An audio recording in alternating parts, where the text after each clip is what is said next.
करूया चालू. आपण चातुर्मासात बरेच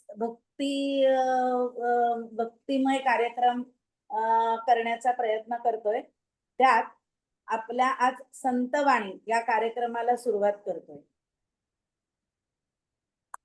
भारत भूमीला संतांची भूमी म्हणतात. संतांचे विचार, त्यांची माहिती, त्यांची शिकवण याची यथाशक्ती तोंडओळख आपण या कार्यक्रमातून करून घ्यायचा प्रयत्न करणार आहोत. रामदास स्वामी म्हणतात, अध्यात्म प्रधान संस्कृतीमध्ये अदृश्य आत्मस्वरूपाचे ज्ञान करून घेणारा व देणारा ब्रह्मज्ञानी पुरुष म्हणजे संत होय. मी आत्माच आहे या भूमिकेवर आरूढ होऊन तो जीवन जगतो, म्हणून त्याच्या अनुभवाचे क्षेत्र दृश्याच्या किंवा स्थलकालाच्या मर्यादा ओलांडून अनंता इतके विशाल बनते. आत्मसाक्षात्कार होण्याची युक्ती सापडणे ही संतकृपाच होय. परमात्म वस्तू अतिशय दुर्लभ आहे. ती मिळणं हा अलभ्य लाभ आहे. ती दुर्लभ वस्तू संतांच्या संगतीने सुलभ रीतीने मिळते. संतांचे महत्व आहे. ही दुर्लभ वस्तू, परमात्मा वस्तू सुलभ मिळते. संतांचे सांकेतिक वर्णन रामदास स्वामी असं करतात की संत आत्मस्वरूप असतात. आत्मस्वरूपाचे वर्णन करता येत नाही. संत परमानंदाचे स्थान, संपूर्ण सुखमय आणि संतोषाचे मूळ असतात. संतांपाशी अखंड विश्रांती व कायमची तृप्ती असते. भक्तीचे पर्यवसन झाले की संतपण येतो. संतांच्या संगतीने साधकाला स्वस्वरूपाचा अनुभव येतो. मायेच्या अंगी अनेक विचित्र कला व शक्ती आहेत, परंतु आत्मवस्तूची ओळख करून देण्याची शक्ती, कला तिच्याकडे नाही. तिच्या पलीकडे असणाऱ्या या परमात्म्याच्या प्राप्तीचा सोयीचा उपाय फक्त संतच सांगू शकतात. संत हा तीर्थाप्रमाणे धर्माला जागवतो. त्याचे अंतःकरण आत्मस्वरूप ठेवण्याचे उत्तम भांडे. अंतःकरण हे आत्मस्वरूप ठेवण्याचे उत्तम भांडे. किती छान उपमा दिले. आणि देह पुण्य साठवण्याचं पवित्र जागा असते. संतांचे जीवन सायुज्य मुक्तीचे विश्रांती स्थान असते. ते काहीही झाले तरी सत्याला सोडत नाही. संत मोक्षरूपी संपत्तीने श्रीमंत बनतात. असंख्य दरिद्री जीवांना ही मोक्षलक्ष्मी देऊन राजासारखे वैभवशाली करतात, अर्थात आत्मज्ञाना संपन्न करतात. संतांमुळेच मुख्य परमात्मा प्रगट होतो. अशा संतांच्या महतीचे गोडवे आपण गाऊ तेवढे कमीच आहे. साध्वी बहिणाबाई म्हणजे गोदावरीच्या उत्तरेला, कृष्णेश्वराच्या पश्चिमेला एक बारापाड्याच्या जवळ एक शेऊर नावाचं गाव आहे. त्यांचं एक आपल्याला अभंग म्हणजे तर सगळ्यांना तेवढं माहिती आहे की ज्ञानदेव रचिला पाया डॅश डॅश डॅश तुका झालासे कळस. तोच अभंग लिहिणाऱ्या ह्या साध्वी बहिणाबाई, आपल्या बहिणाबाई नाही, तर त्यांनी हा रचलेला अभंग आहे की ज्ञानदेवे रचिला पाया उभारिले देवालया आणि मग पुढे परच काय तुका झालासे कळस भजन करा सावकाश. या बहिणाबाई म्हणजे त्यांचा म्हणजे असं म्हणतात की त्यांना त्यांच्या 13 जन्मांची आठवण होती. आणि त्यांचं म्हणजे त्यांच्याबद्दल असे विचार दासगणू महाराजांनी लिहिलेले आहेत की पहा केवढा अधिकार ऋणी तिचा परमेश्वर. तर अशा बहिणाबाईंनी लिहिलेल्या ज्ञानदेवे रचिला पाया, तर आपणही आपल्या कार्यक्रमाचा पाया ज्ञानदेवांच्या वरच्या कार्यक्रमाने आपण रचणार आहोत. आणि आज आपल्याला या ज्ञानदेवांच्या कार्याबद्दल थोडीशी माहिती वागीशताई देणार आहे. तर मी तिला विनंती करते की तिने तिचा कार्यक्रम चालू करावा. धन्यवाद. जय जय राम कृष्ण हरी. ऐकायला येत आहे सगळ्यांना व्यवस्थित? अलंकापुरी पुण्यभूमी पवित्र, जिथे नांदतो ज्ञान राजा सुपात्र, तया आठविता महापुण्य राशी, नमस्कार माझा श्री गुरु ज्ञानेश्वरासी. आद्य संत आणि सर्व समाज मनामध्ये माऊली म्हणून अढळ स्थान मिळवणाऱ्या संत ज्ञानेश्वरांचं अल्पचरित्र सांगून आज संतवाणीचं प्रथम पुष्प मी गुंफत आहे. पैठण जवळील आपेगाव येथील नाथ संप्रदायाचे अनुग्रहित आणि परम विठ्ठल भक्त गोविंद पंत यांना गहिनीनाथांच्या कृपेने पुत्रलाभ झाला. त्याचं नाव विठ्ठल. मुळातच विरक्त वृत्ती होती. वैदिक ज्ञान प्राप्त केलं, वेदाध्ययन झालं, पण संन्यास घ्यायचा विचार काही मनातनं जाईना. आई वडिलांच्या आज्ञेने विठ्ठलाने भारतभर तीर्थयात्रा केली. त्यांची विनवणी होती की तू संन्यास घेऊ नको, गृहस्थाश्रम स्वीकार कर. आणि अशातच आळंदी येथे सिद्धोपंतांची भेट झाली आणि त्यांची कन्या रुक्मिणी हिच्याशी त्यांनी विवाह केला. सुमारे 8 वर्षानंतरही संतानप्राप्ती न झाल्याने संन्यास घेण्याचा विठ्ठलपंतांचा मानस दृढ झाला आणि एके रात्री गृहत्याग करून काशी क्षेत्री जाऊन त्यांनी संन्यास घेतला. पण पत्नीची अनुमती नसल्याचं गुरु रामाश्रम स्वामींच्या लक्षात आल्यावर विठ्ठलपंतांना संन्यासाश्रम त्यागून पुन्हा गृहस्थाश्रमात परतायची त्यांनी आज्ञा केली. विठ्ठलपंत पुन्हा आळंदीला आले, संसाराला लागले आणि हीच गोष्ट त्या काळच्या कर्मठ आणि सनातन ब्राह्मण समाजाला मान्य झाली नाही. त्यांना बहिष्कृत केलं. हा धर्मद्रोह ठरवला गेला. आळंदी जवळच्या सिद्धबेटावर अत्यंत कष्टप्रद असा दोघांचा संसार सुरू झाला, पण ईश्वरावरची श्रद्धा ढळली नाही. निवृत्तीनाथांच्या जन्माने संसार वेलीवर पहिलं फूल उमललं. पाठोपाठ 2 वर्षांनी श्रावण कृष्ण अष्टमीच्या दिवशी सन 1275 मध्ये ज्ञानदेव, 3 वर्षांनी सोपान आणि पाठोपाठ 2 वर्षांनी चौथी चित्कला आदिमाया मुक्ता अशी त्यांची संसारवेल बहरली. आपण सोसलेली दुःख मुलांना भोगायला लागू नयेत म्हणून विठ्ठलपंत हर उपायाने तत्कालीन ब्राह्मण समाजाकडे या पापक्षालनासाठी साकडं घालत होते.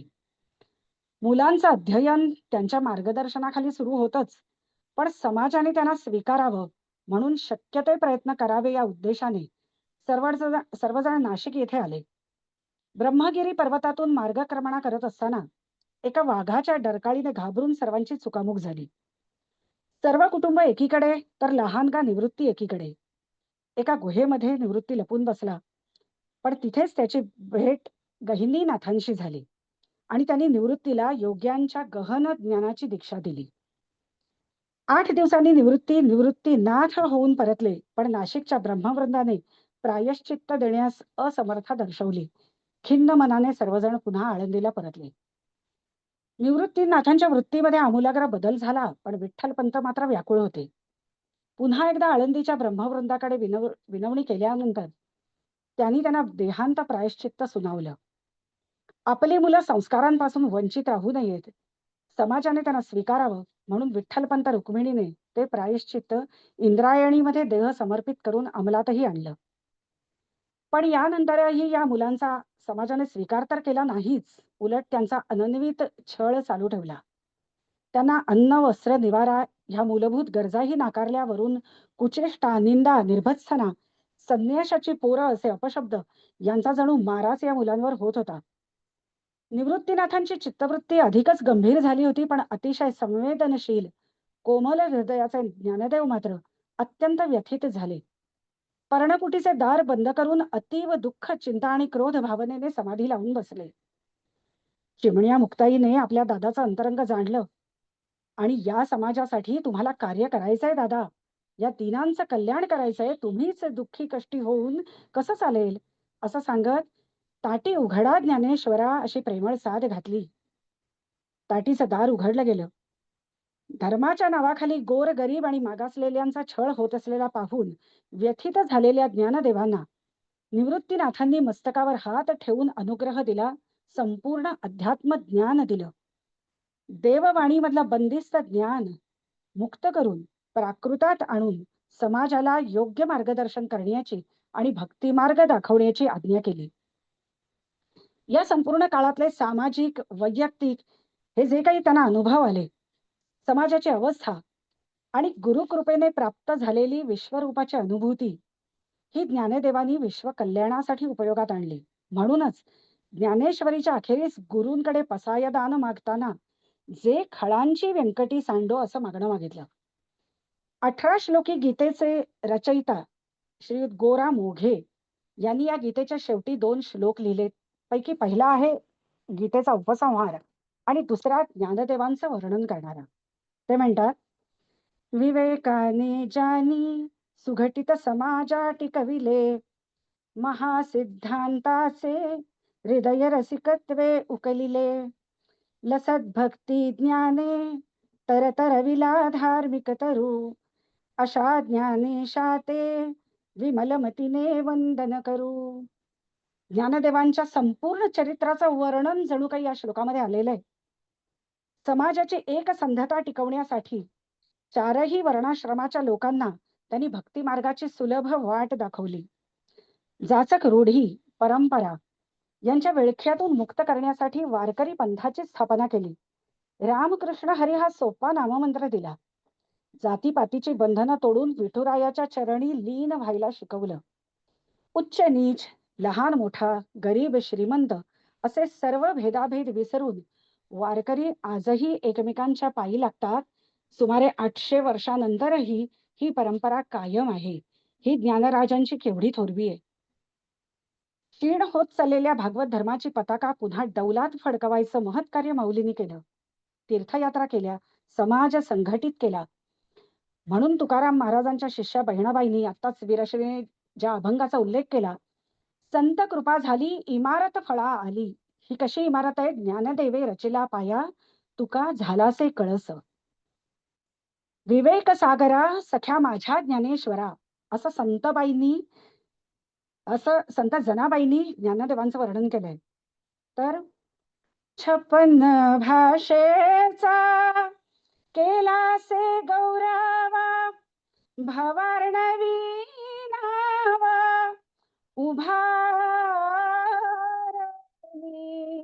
उभारली. ज्ञानराज माझी योग्यांची माऊली, तेणे निगमवल्ली प्रगट केली. असा संत नामदेवांनी ज्ञानराजांचा गौरव केलाय. या अभंगामध्ये 56 भाषेचा उल्लेख आहे. तो ज्ञानेश्वरीला उद्देशून आहे. भावार्थ दीपिका ज्या ग्रंथाला आपण ज्ञानेश्वरी म्हणून ओळखतो, त्या श्रीमद भगवद्गीता ग्रंथावरील टीकापर ग्रंथात माऊलींनी मराठी भाषेतल्या 56च्या 56 बोली भाषांचा उपयोग केलेला आहे.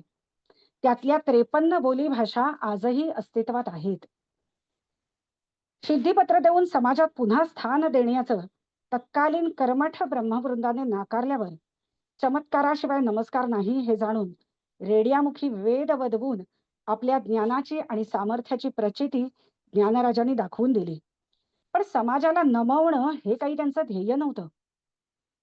गुरुकृपेने नेवासे येथे 1290 मध्ये वयाच्या अवघ्या 16व्या वर्षी भगवद्गीतेवर जे भाष्य केलं, ती ज्ञानेश्वरी हा सर्वसामान्यांसाठी असणारा गीतेवरील मराठीतला सर्वश्रेष्ठ ग्रंथ आहे. हे ज्ञान सर्व समाजासाठी ज्ञानराजांनी उपलब्ध करून दिलं. नामा म्हणे श्रेष्ठ ग्रंथ ज्ञानदेवी, एक तरी ओवी अनुभवावी. पहा नामदेव महाराज काय म्हणतात, एक तरी ओवी वाचावी असं नाही म्हणत, एक तरी ओवी अनुभवावी. त्या ओवीचा अनुभव घ्या, ती ज्ञानेश्वरी नसानसामध्ये भिनत जाईल. नामदेवांनी ज्ञानेश्वरीचा या भाषेत गौरव केलाय. पुन्हा हे सर्व करताना कोणताही अभिमान नाही. हे सर्व गुरु कृपेने करत असण्याची प्रचिती ज्ञानेश्वरीमध्ये ठायी ठायी दिसून येते. गुरु वर्णन आणि वंदन करताना ज्ञानराजांना किती सांगू किती नको असं होऊन जातं आणि शेवटी निवृत्तीनाथांना त्यांना अरे थांब, गुरुवर्णन पुरे झालं असं सांगावं लागतं. अशा निराभिमानी असलेल्या गुरुकृपेचा लाभ झाल्यावर निराभिमानी असलेल्या ज्ञानराजांना गुरुकृपेचा लाभ झाल्यावर प्रतिभेला अधिकच बहर आला. आत्मसाक्षात्कार व अद्वैत तत्वज्ञानावर अमृतानुभव हा ग्रंथ त्यांनी लिहिला. चांगदेव महाराजांना केलेला उपदेश चांगदेव 65, नित्य पाठासाठी हरिनाम महती सांगणारे हरिपाठाचे 28 अभंग, असंख्य पद, अभंग, विराण्या, गवळणी अशा विपुल रचना ज्ञानदेवांनी केल्या. या सर्व रचनांचा एवढा पगडा समाज माणसावर आहे की आजही कोकणापेक्षा जास्त पश्चिम महाराष्ट्रात जर आपण गेलो तर ही हरिपाठच काय, ज्ञानेश्वरी सुद्धा तोंडपाठ असलेले अनेक वारकरी आपल्याला आढळून येतात. तत्वज्ञानी, प्रेमळ ईश्वर भक्त, सामाजिक नेते, अलौकिक योगी, विरक्त ब्रह्मचारी, धर्म संरक्षक, प्रासादिक ग्रंथकार, रसिक कवी, विनम्र शिष्य अशी माऊलींची अनेकांगी निर्मळ कीर्ती आहे. त्यांच्या शब्दांचं वर्णन काय करावं? घणू वाजे घुणघुणा म्हटलं की मंजूळ बासरीच ऐकायला येते. मकर कुंडले तळपती श्रवणी ऐकलं की विठ्ठलाचं लखलखतं रूप समोर येतं. चरण कमळ दळू रे भ्रमरा म्हटलं की कोमल स्पर्शाचं मोरपीस मनावर फिरतं. अवचिता परिमळू ऐकलं की दिव्य गंधाची अनुभूती येते आणि निळीचे मंडळी नीळवर्ण सावळी ऐकल्यावर त्या नीलवर्णाचं गारुड मनावर पसरतं. हे ज्ञानराजांच्या शब्दांचं सामर्थ्य आहे. हे सौंदर्य, हे माधुर्य, रूप रंग गंध तेज हे घेऊनच जणू काही जन्माला येतं. ज्ञानराजांच्या शब्दांचं दुसरं वैशिष्ट्य म्हणजे थोडक्या शब्दामध्ये फार मोठा, गहन आणि गूढ असा अर्थ माऊली सांगतात. आजच्या कार्यक्रमाच्या अखेरीला युधा जो अभंग सादर करणार आहे, समाधी साधना संजीवन नाम, अगदी 4च वाक्यामध्ये या अभंगाचा अंतरंग उलगडते आणि मग एक 5-10 मिनिटांमध्ये आपण समारोपाकडे वळू. अभंग उलगडायचा म्हणजे त्याला अभंग सोडवणं म्हणतात. कुठलाही अभंग जर सोडवायचा असेल तर आधी त्याचा दुसरा चरण पाहायचा. हे अभंगाचं मर्म असतं. बघूया अभंग कसा आहे. ज्ञानराजांच्या भाषेची, त्यांच्या विचारांची सगळी वैशिष्ट्ये आपल्याला या अभंगामध्ये सापडतात. समाधी साधन संजीवन नाम, हा शब्द जर योग्य ठिकाणी तोडले तर अभंगाचा अर्थ लगेच कळतो. आपण अभंग ऐकला असेल, देवाची ये द्वारी उभा क्षण भरी. लोक म्हणतात की उभा क्षण भरी, उभा कशाला, बसूया की थोडा वेळ 5 मिनिटं, असं नाहीये. देवाची ये द्वारी उभा क्षण भरी आहे म्हणजे प्रत्येक क्षणभर तर तणे मुक्तीचारी साधी येला. म्हणून अभंग ऐकताना सुद्धा तो योग्य ठिकाणी तोडूनच ऐकायचा असतो. समाधी साधन संजीवन नाम, शांती दया सम सर्वाभूती. आता दुसरी ओळ जी आहे ही महत्वाची आहे, कारण हे अभंगाचं मर्म आहे. शांतीची पै शांती निवृत्ती दातारू. निवृत्तीनाथांचं वर्णन आहे हे. शांतीची पै शांती, हरिनाम उच्चारू तिथला तेणे, शम दम कळा, विज्ञानेसी ज्ञान. इथे विज्ञान सज्ञान असं म्हणणारे बरेच लोक आहेत, म्हणजे मला वाटतं तेच रूढ आहे. पण शमदम कळा, विज्ञानेसी ज्ञान, परतोनी अज्ञान न ये घरा. ज्ञानदेवा सिद्धी साधन अवीट, भक्ती मार्ग नीट हरिपंथी. थोडक्यामध्ये अभंगाचा अर्थ बघू. ज्ञानदेव आणि त्यांचे गुरु निवृत्तीनाथ यांच्यातला भावबंध आणि निवृत्तीनाथांचं ज्ञानदेवांच्या आयुष्यातलं महत्व हे ह्या अभंगामध्ये दिसून येतं. शांतीची पै शांती निवृत्ती दातारू. शांतीचीही शांती असणारे जे निवृत्तीनाथ आहेत ते कसे आहेत? दातारू आहेत. अहो, घेणारा आहे म्हणून देणारा आहे. घेणाराच नसेल तर देणाऱ्याचं महत्व कुठून असेल?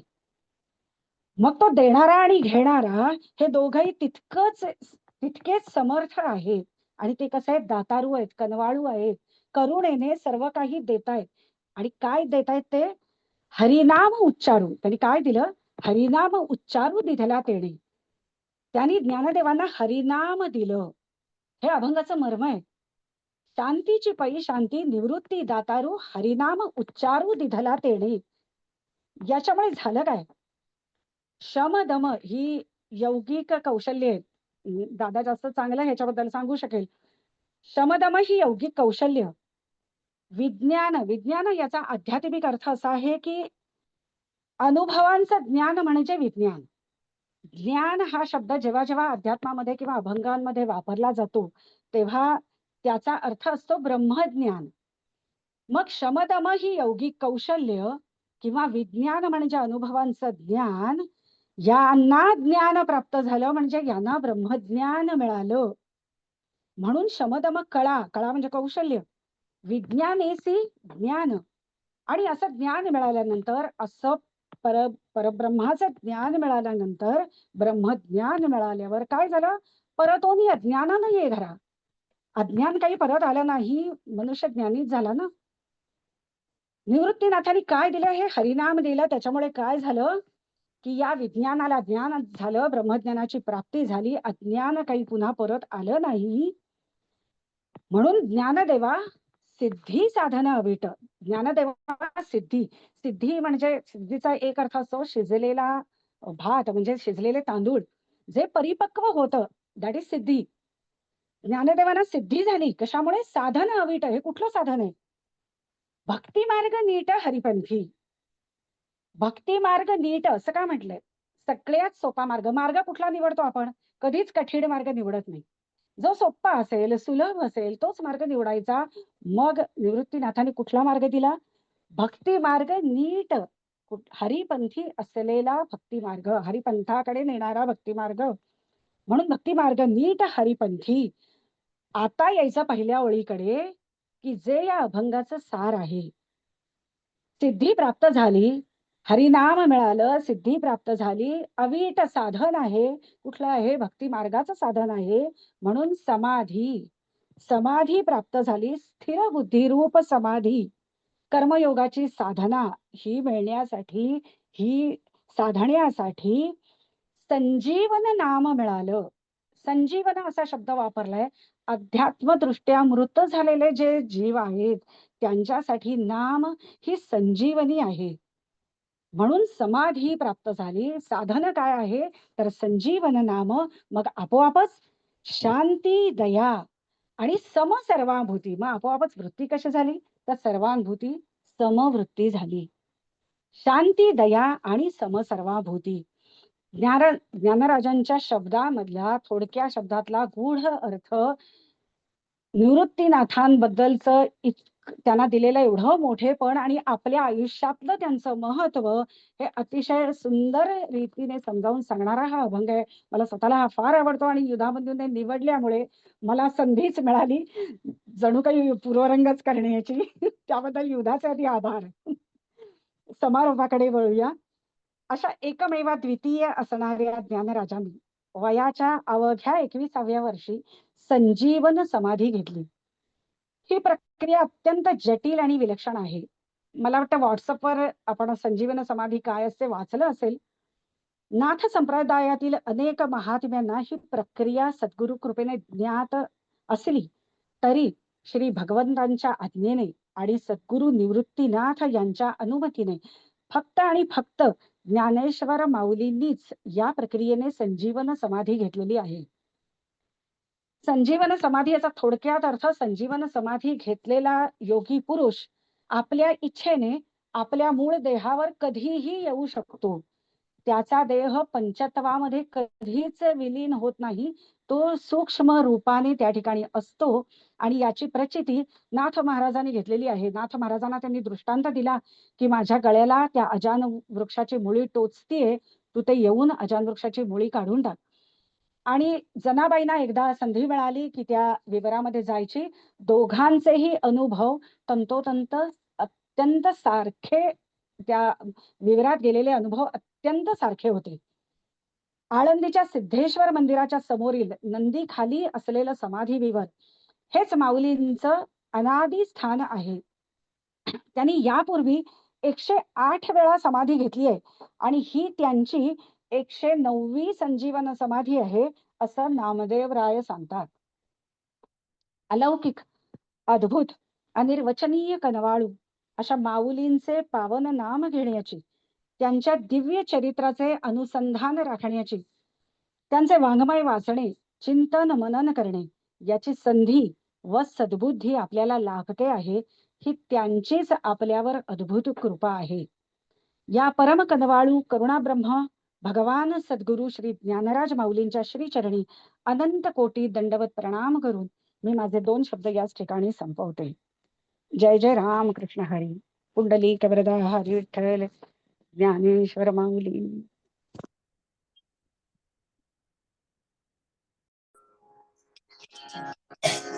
Recording in progress. आलं ना? सुरू करू? ऐकू येतंय व्यवस्थित? मी समाधी साधनच अभंग घेण्याचे छोटेसे कारण असं की ज्योतीने तेजाची आरती. ज्ञानेश्वर काय किंवा इतर सगळे संत काय हे तेजपुंज तेजाप्रमाणे आहेत आणि आपलं अस्तित्व माणसाचं त्यांच्यामुळे ज्योतीसारखं आहे. ही एक गोष्ट. आणि आजच्या काळात कलेच्या विश्वात जर का विचार केला तर जसं आता आम्ही कलाकार, गायक कलाकार किंवा कुठलेही कलाकार, तर आज स्वर्गीय सुधीर फडके यांचा वाढदिवस असायचा आणि त्यांचा वाढदिवस 25 जुलै आणि पुण्यतिथी 29 जुलै, दोन्ही 4 दिवसाच्या फरकाने आहे. तर मग मी सहज म्हटलं की आपण ज्ञानेश्वरीवर वागीच बोलणार आहे, तर आपण समाधी साधन घेऊया आणि म्हणून माझं तिचं त्याच्यावरती बोलणं. तर त्या दृष्टीने विचार केला तर ही सगळीच मंडळी तेजासारखी आहे आणि आम्ही कलाकार ज्योतीसारखे आहोत. तर समाधी साधन मी हा अभंग सादर करतोय आणि तिसरं संयुक्तिक हा अभंग घेण्याचं कारण तो यमन रागातला आहे, जी संध्याकाळची आत्ताची वेळ आहे.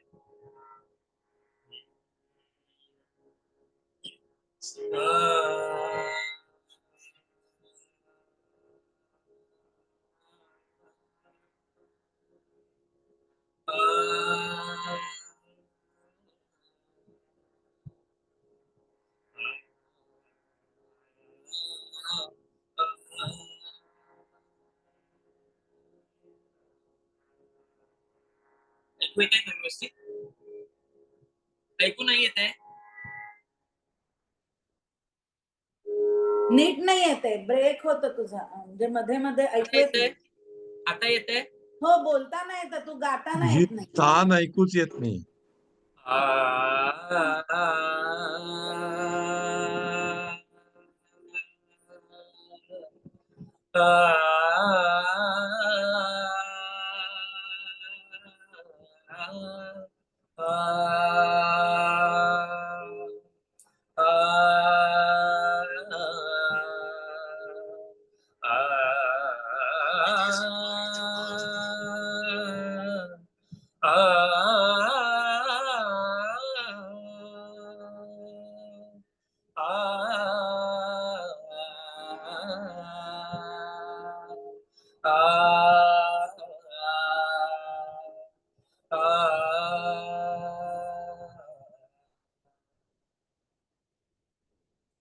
समाधी साधन संजीवन नाम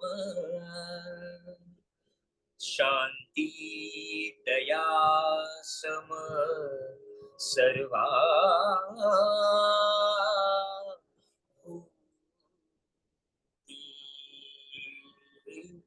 समाधी साधन संजीवन नाम समाधी साधन संजीवन नाम समाधी साधन संजीवन नाम शांती दया सम सर्वा भूती शांती दया सम सर्वा भूती समाधी साधन संजीवन नाम समाधी साधन संजीवन नाम शांती दया सम सर्वा भूती समाधी साधन शांती सी पै शांती निवृत्ती दातारू निवृत्ती दातारू शांतीची पै शांती निवृत्ती दातारू निवृत्ती दातारू आ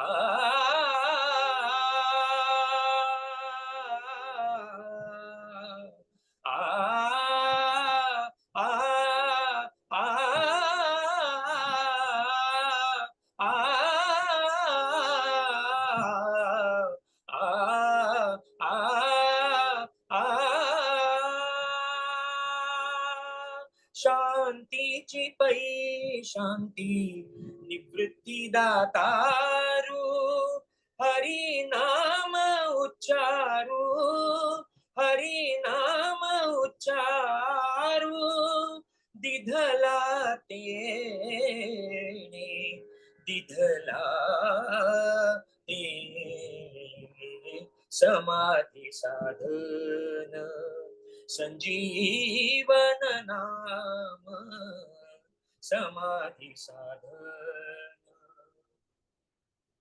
शमदम कळा विज्ञान सज्ञान शमदम कळा विज्ञान सज्ञान आ आ आ आ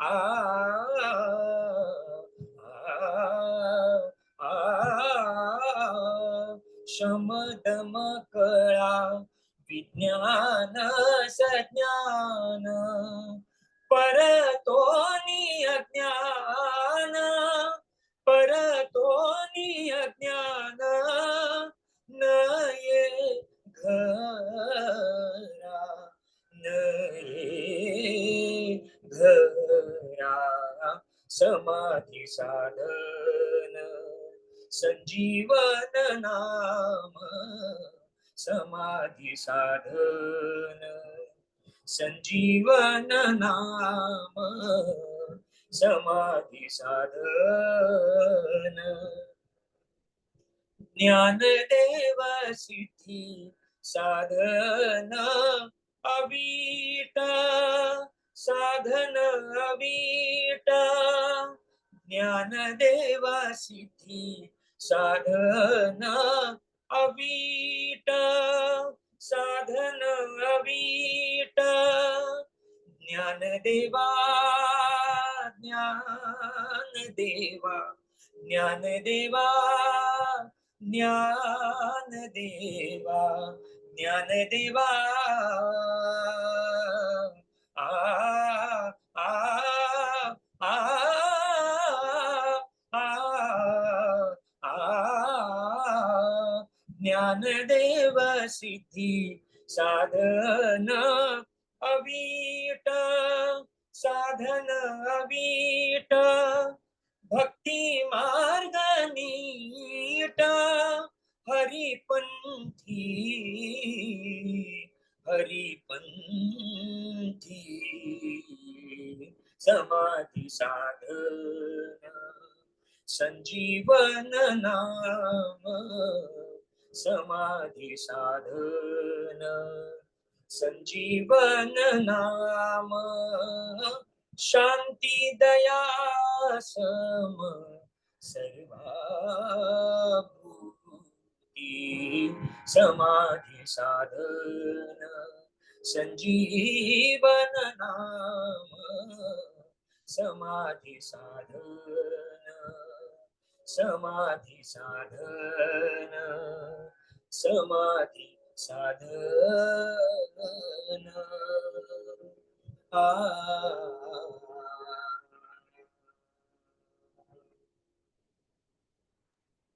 वा